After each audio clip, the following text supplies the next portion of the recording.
3 வேளைக்கு சாப்பிட விட்டுட்டு 2 வேளைக்கு சாப்பிட்டா போதும். ஒரு வேளை சாப்பிட்டால் அவன் யோகி, 2 வேளை சாப்பிட்டால் போகி, உடல் நலத்துடன் இருப்பான். 3 வேளை சாப்பிட்டால் லோகி, வியாதிகளை வரவேற்கின்றான். 4 வேளை சாப்பிட்டால் அவன் துரோகி என்று சொல்லுகின்றேன். சரி, உங்களிடம் ஒரு கேள்வி. தண்ணீர் நிறைய குடிக்கணும். ஐ மீன் அந்த தண்ணி நினைச்சிடாதீங்க, குடிக்கின்ற நீர் நிறைய, ஒரு நாளைக்கு குறைஞ்ச 3-4 லிட்டர். அது ஞாபகம் வைத்துக் கொள்ளுங்க. எந்த பருப்புல கொலஸ்ட்ரால் அதிகமா இருக்குன்னு சொல்லுங்க பார்க்கலாம்.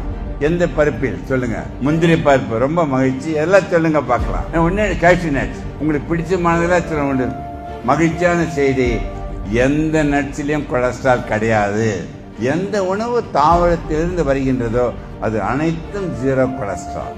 தோலுடன் சாப்பிடணும். பாதாம் பருப்பு கூட அதுங்க சாப்பிட்டா வெயிட் போயிடும். அதுங்க அடிக்கடி சொல்ற, உடம்புலையும் பாரம் கூடாது, மனதிலும் பாரம் கூடாது.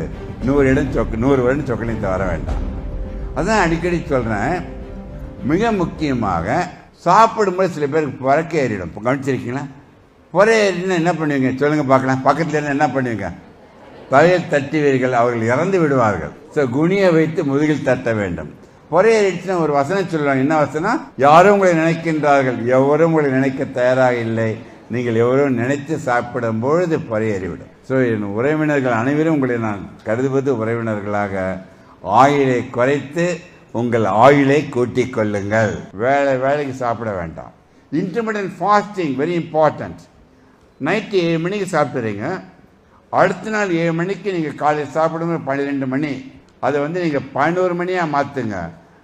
12 + 4 16 மணி நேரம் நீங்கள் வயிற்றை காலியாக வைத்திருந்தால் உடம்பில் இருக்கின்ற கொலஸ்ட்ரால் சேர்ந்திருக்குல்ல, அது கரைத்து கீட்டோன் பாடிஸ் எனர்ஜி கொடுக்க ஆரம்பித்து விட்டால் 100 வருடம் வாழ முடியும். பசி என்ற உணர்வு உங்கள் ஞானத்தில் செல்லவிடும்.